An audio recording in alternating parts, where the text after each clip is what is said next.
오늘 함께 보실 하나님의 말씀은 요한복음 5장 1절에서 18절 말씀입니다. 여러분하고 저하고 함께 교독하겠습니다. 제가 먼저 봉독하겠습니다. 그 후에 유대인의 명절이 되어 예수께서 예루살렘에 올라가시니라. 예루살렘에 있는 양문 곁에 히브리 말로 베데스다라 하는 못이 있는데 거기 행각 5이 있고 그 안에 많은 병자, 맹인, 다리 저는 사람, 혈기 마른 사람들이 누워 물의 움직임을 기다리니 이는 천사가 가끔 못에 내려와 물을 움직이게 하는데 움직인 후에 먼저 들어가는 자는 어떤 병에 걸렸든지 낫게 되밀어라. 거기 38해 된 병자가 있더라. 예수께서 그 누운 것을 보시고 병이 벌써 오래된 줄을 아시고 이르시되 내가 낫고자 하느냐. 병자가 대답하되 주여 물이 움직일 때에 나를 못에 넣어주는 사람이 없어 내가 가는 동안에 다른 사람이 먼저 내려가나이다.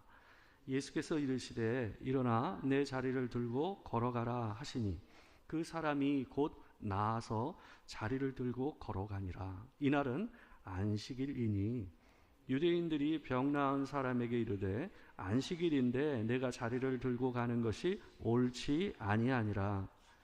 대답하되 나를 낫게 한 그가 자리를 들고 걸어가라 하더라 하니 그들이 묻되 너에게 자리를 들고 걸어가라 한 사람이 누구냐 하되 고침을 받은 사람은 그가 누구인지 알지 못하니 이는 거기 사람이 많음으로 예수께서 이미 피하셨음이라. 예수께서 성전에서 그 사람을 만나 이르시되 보라 내가 나았으니 더 심한 것이 생기지 않게 다시는 죄를 범하지 말라 하시니 그 사람이 유대인들에게 가서 자기를 고친 이는 예수라 하니라. 그러므로 안식일에 이러한 일을 행하신다 하여 유대인들이 예수를 박해하게 된지라. 예수께서 그들에게 이르시되 내 아버지께서 이제까지 일하시니 나도 일한다 하시매 유대인들이 이로 말미암아 더욱 예수를 죽이고자 하니 이는 안식일을 벌할 뿐만 아니라 하나님을 자기의 친아버지라 하여 자기를 하나님과 동등으로 삼으심이로라. 아멘. 오늘은 요한복음 5장 1절에서 18절 말씀을 가지고 진정한 안식에 눈뜨다라는 제목으로 하나님의 말씀을 전하도록 하겠습니다. 우리가 살고 있는 이 대한민국은 참 살기 좋은 나라로 알려져 있습니다. 어떤 나라에도 밀리지 않는 이 편리한 이 삶의 인프라가 잘 갖춰져 있는 그런 나라입니다. 도시 안에 큰 산과 큰 강이 있고 또 전통과 현대 가옥이 함께 공존하는 이런 도시가 세계에 별로 흔하지 않다고 하더군요. 저도 뭐 잘 모르는데 전문가들이 그런 얘기를 하더라고요. 이 분단 국가이지만 매우 안전하고 시민들은 높은 도덕성을 가지고 삽니다. 어딜 가나 깨끗한 거리고 또 깨끗한 공용 화장실을 사용할 수 있는 나라, 그리고 아주 수준 높은 대중문화와 더불어서 음식문화, 아주 다양하고 질 높은 음식문화를 가지고 있는 나라가 우리 대한민국입니다. 그러나 이 대한민국이라는 이 나라에서 살아가는 게 그렇게 녹록하지는 않습니다. 아시다시피 굉장히 경쟁이 심한 나라 아닙니까? 그리고 이 감당해야 될 노동에 비해서 쉼이 그렇게 많지 않은 나라입니다. 뭐 유럽이나 미국에 비해서 그런 경향이 있는 것 같아요. 뭐든 빨리 잘해야 하는 나라, 그런 나라가 이제 대한민국 아닙니까? 저는 그래서 좀 제 아들이 조금 넓은 세상에 살았으면 좋겠다는 생각도 좀 들어요. 왜 그러냐면 여기가 좀 빡세잖아요. 이 대한민국의 삶이라는 게. 그래서 이 녀석이 조금 좀 넓은 세상에서 살았으면 좋겠다. 조금 여유를 가지고 그렇게 살았으면 좋겠다 싶은데, 그래서 제가 예전에 한번 물어봤던 적이 있어요. 그랬더니 이 녀석이 하는 말이 자기는 대한민국이 좋대요. 대한민국이 좋대요. 그래서 여기서 살고 싶다라는 거예요. 그게 맞는 말이기도 하고 그랬는데, 또 한 번은 또 그런 얘기를 하더라고요. 자기는 40대까지 일하고 50대부터는 좀 쉬고 싶다라는 거예요. 근데 이게 아구가 안 맞는 거예요. 제가 봤을 때는 그잖아요. 대한민국에 살고 싶다고 하면서 40대까지 일을 하고 50대부터는 쉬고 싶다. 이럴 수 있는 대한민국 남자 거의 없습니다. 그런 사람이 몇 프로나 되겠어요. 제가 봤을 땐 말도 안 되는 꿈이죠. 근데 생각지 않게 젊은 세대 가운데서 그런 생각을 가지고 있는 사람들이 꽤 많더라고요. 그런 사람이 많다는 얘기를 제가 다른 글을 통해서 본 적이 있어요. 이게 뭐가 아구가 안 맞는 이런 좀 말도 안 되는 황당한 꿈 같은 것들이 사람들 안에는 좀 있는 것 같아요. 이런 좀 잘못된 믿음처럼 오늘 본문 안에도 보게 되면 이게 자기가 기대하는 것과 자기가 하는 것이 아구가 안 맞는 사람들의 이야기가 좀 나옵니다. 오늘 본문을 보게 되면 요한복음에 나오는 7가지 예수님의 표적 가운데서 세 번째 표적에 해당되는 이 본문입니다. 이 표적을 보게 되면 쉬지 못하고 일을 하며 살아가는 우리에게 진정한 안식이 어디서 오는가에 대해서 오늘 본문은 얘기를 해주는 것 같습니다. 오늘 본문은 명절에 예수님께서 성전에 올라가셔서 하신 이 성전 앞에 있는 곳에서 하신 사역, 이 표적입니다. 본문을 보게 되면 양문 곁에라는 표현이 나와요. 여기에 나오는 양문이라는 게 양의 문이거든요. 그러니까 말 그대로 양을 끌고 가는 문입니다. 그러니까 성전에서 희생 제사를 드리기 위해서 이스라엘 백성들이 자기가 길렀던 양을 데리고 그 문으로 지나가는 문이다라고 해서 양문이라고 알려진 거예요. 되게 성전에서 이 성전으로 들어가는 문 가운데서 제일 많은 사람들이 오고 가는 문이 바로 양문입니다. 그쪽으로 제일 많이 다녔어요. 이게 성전 북쪽이거든요. 여기가 이 북쪽으로 해서 이쪽으로 해서 이 들어가서 이 성전 안쪽으로 들어가는 요게 이제 양문입니다.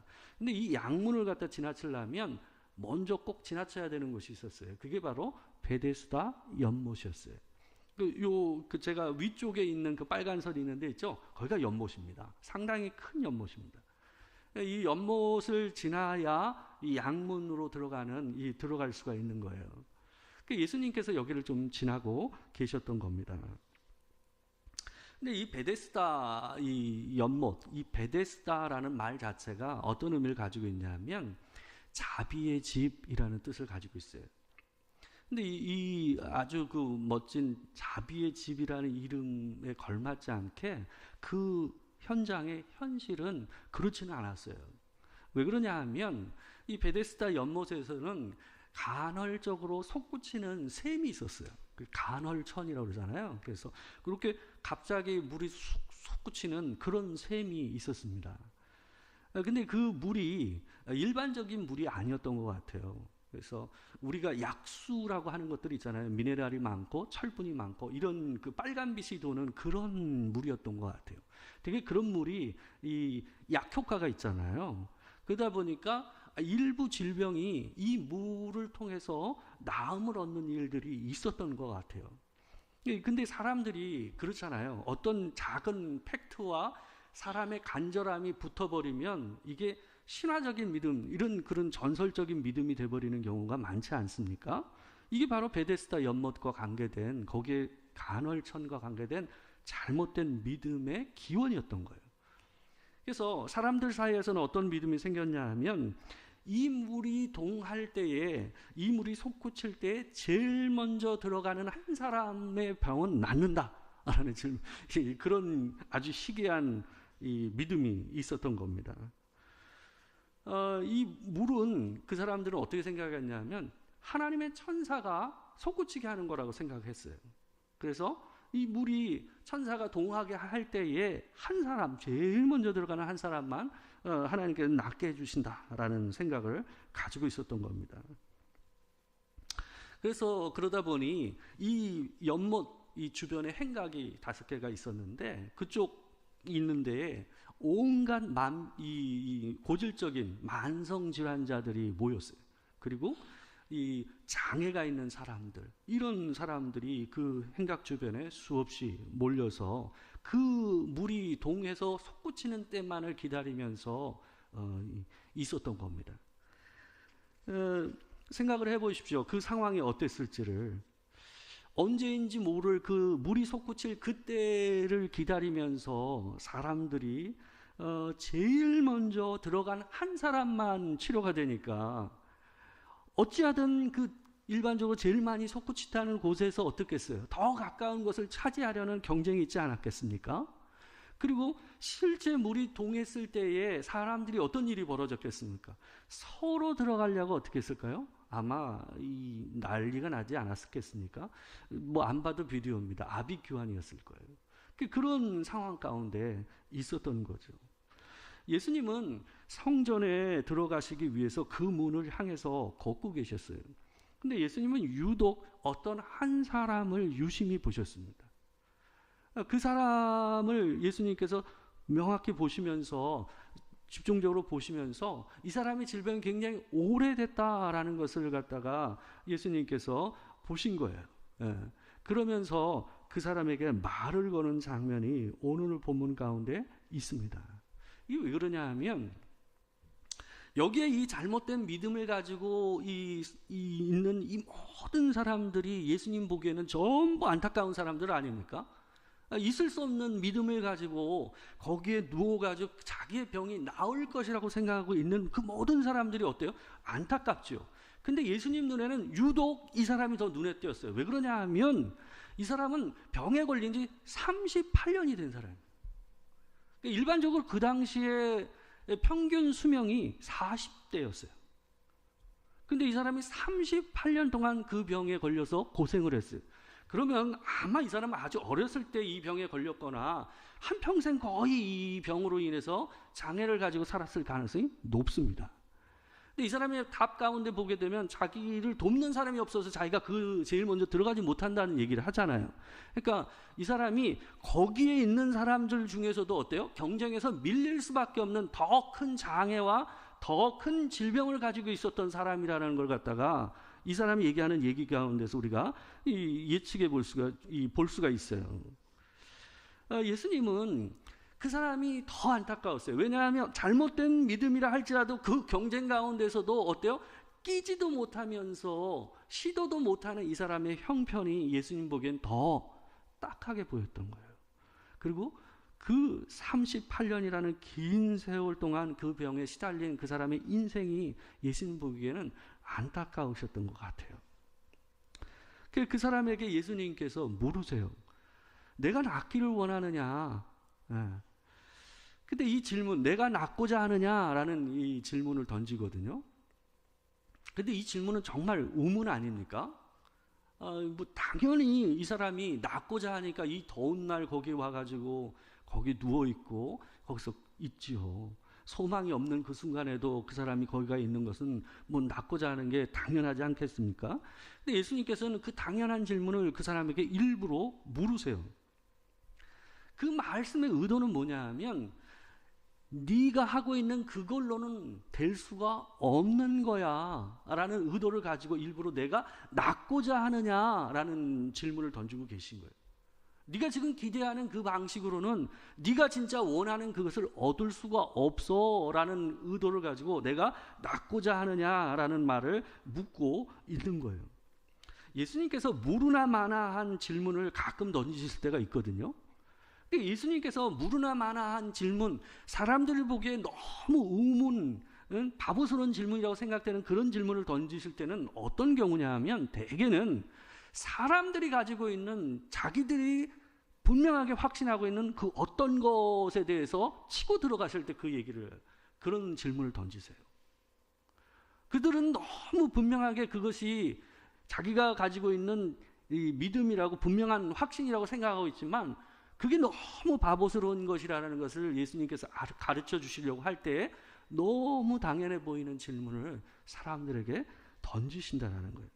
그 질문을 받고 예수님께 이 병자가 이렇게 얘기합니다. 여기 보게 되면 7절입니다. 7절인데 보게 되면 병자가 대답하되 주여 물이 움직일 때에 나를 못에 넣어주는 사람이 없어 내가 가는 동안에 다른 사람이 먼저 내려가나이다 라고 얘기하고 있어요. 그러니까 이 사람은 진짜 잘 믿고 있는 거예요. 자기가 믿음이 너무 분명해요. 그러니까 자기가 낳지 못하는 이유가 뭐라는 거예요? 하나예요. 물이 동할 때에 자기를 넣어주는 사람이 없다는 거예요. 왜냐하면 자기 능력으로 들어갈 수 있는 몸 상태가 아니니까. 그러니까 누군가가 빨리 자기를 갖다가 그 물 동할 때 쓱 넣어주면 자기가 벌써 나았을 것이라고 예수님께 얘기하는 거죠. 그의 믿음에 대해서 예수님은 참 답답하셨을 것 같아요. 대부분의 사람들은 자기가 하는 일을 열심히 하면 언젠가 자기가 쉼을 얻을 수 있을 것이라고 생각하는 경향이 있습니다. 대개 사람들은 자기의 삶의 안정과 자기의 삶의 진정한 안식을 얻기 위해서 대부분 일을 합니다. 수고를 합니다. 그렇지 않겠습니까? 그걸 위해 일을 하는 거예요. 일 자체를 위해 일하는 사람은 거의 없습니다. 대부분 그걸 위해서 일하는 경우들이 많습니다. 예수님께서는 어떤 면에서 오늘 38년 된 병자를 고치시는 이 표적을 통해서 우리가 가지고 있는 쉼과 안식에 대한 신화를 깨워주고자 하는 말씀을 하고 계신지 모르겠어요. 대부분의 사람들은 그런 믿음을 가지고 살지만 실제 인생 안에서 그런 쉼을 얻고 안식을 얻는 사람은 제가 봤을 때는 없는 것 같아요. 그럴 수가 없어요. 그렇다고 일을 하지 않고 그냥 쉬는 것이 마냥 좋습니까? 그것도 아니거든요. 그렇잖아요. 이게요, 사람이 쉼에서 얻는 게 있고 일에서 얻는 게 있어요. 그죠? 일을 할 때에 사람이요, 자기 존재 가치를 느끼고 보람을 느끼고 의미를 느끼는 거예요. 그러니까 일과 쉼이 같이 있지 않으면 쉼도 의미가 없고 일도 의미가 없어요. 하나님께서 그렇게 창조하셨어요. 하나님께서 이 세상을 창조하신 방식을 보세요. 하나님께서 6일 동안 창조하시고 마지막 뭐 하셨어요? 안식하셨어요. 그러니까 그거는 하나님이 안식이 필요해서가 아니라 사람에게 보여주신 창조계의 본 질서를 보여주신 거예요. 일과 쉼이 함께 있는 것, 그 상태가 뭐예요? 그게 안식이에요. 그러니까 실제 창조 사역의 완성은 어디서 있는 거냐면 6일에서 끝난 게 아닙니다. 7일의 안식에서 어떻게 된 거예요? 그게 진짜 창조의 완성이 이루어진 거예요. 그게 창조의 완성입니다. 그러니까 성경에서 얘기하는 안식은 일을 안 하는 거? 그거 아닙니다. 창조하자마자 하나님께서 사람을 짓자마자 사람에게 뭘 주셨어요? 일을 주셨어요. 일을 주셨어요. 그잖아요. 이 세상을 다스리라고 했어요. 일은 성경에서는 복이에요, 복. 근데 사람이 타락하면서 일이 어때요? 자기가 먹고 살기 위한 것, 자기 스스로 자기 안식을 만들어내야만 하는 것, 생존을 위한 일이 돼버렸기 때문에 문제가 된 거예요. 일 자체는 본래 뭐예요? 본래 복입니다, 복. 그래서 쉼은 일을 할 때 쉼이 의미가 있는 거지, 쉬면서 쉬기만 한다면 어떠시겠어요? 바늘방석이죠. 그죠? 적절한 일을 하면서 쉬어야 그게 어때요? 쉼으로 다가오는 거예요. 일도 마찬가지예요. 그죠? 이 두 개가 함께 있을 때 진짜 하나님께서 얘기하시는 안식이라는 개념이 성취가 된다는 것을 볼 수가 있는 겁니다. 성경에서 말하는 안식은 사람이 얻을 수 있는 게 아니에요. 오늘 본문에서 얘기하고 있는 것은 그거예요. 사람이 안식을 쟁취할 수 있는 게 아니에요. 근데 사람들은 대부분 자기가 일을 통해서 안식과 안정을 쟁취하려고 그래요. 그건 거기서 오는 게 아니라는 거예요. 38년 동안 엉뚱한 믿음을 가지고 살아온 이 사람이 안식을 얻은 순간은 언제였습니까? 예수께서 그의 앞에 오셔서 내가 낫고자 하느냐 하시면서 내가 네 자리를 잡고 걸어가라 라고 얘기하신 그때에 비로소 그 영혼에 안식이 들어왔어요.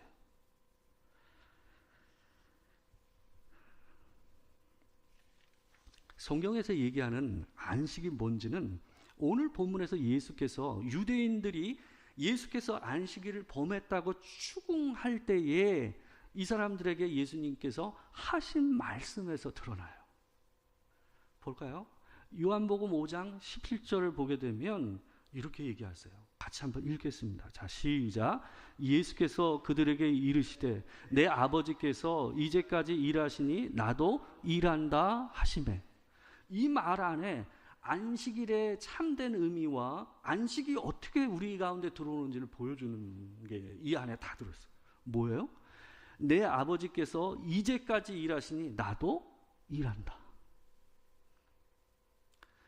안식은요, 하나님께서 우리를 위해서 일할 때에 주어지는 거예요. 우리의 삶 안에서 우리의 삶은 계속해서 문제와 여러 가지 일들이 있습니다. 근데 하나님께서 우리의 삶 안에서 하나님의 일을 멈추지 않고 계시고 그분이 우리 안에서 그 일을 이루어 가시는 그 일을 통해서 우리 안에 어때요? 내가 얻을 수 없는 평안과 평화가 들어오게 된다는 거예요. 그때 우리가 안식을 누리게 되는 거예요. 물론 우리가 이 땅에 하나님의 나라가 온전해지지 않는 이상은 진짜 안식을 누릴 수가 없어요.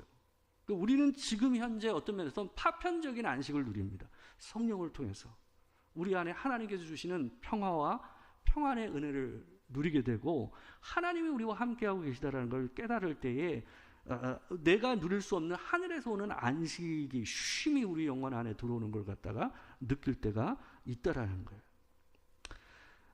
한 구절을 보도록 하겠습니다. 마태복음 6장 33절을 마지막으로 한번 볼게요. 예수님께서 산상수훈에서 하신 말씀이 너무 유명한 말씀인데 이 말을 잘못 이해하는 경우들이 많습니다. 여기 보게 되면 이게 쉬운 성경입니다. 새 번역이 아닙니다. 쉬운 성경 번역인데 같이 한번 읽어보겠습니다. 자, 시작.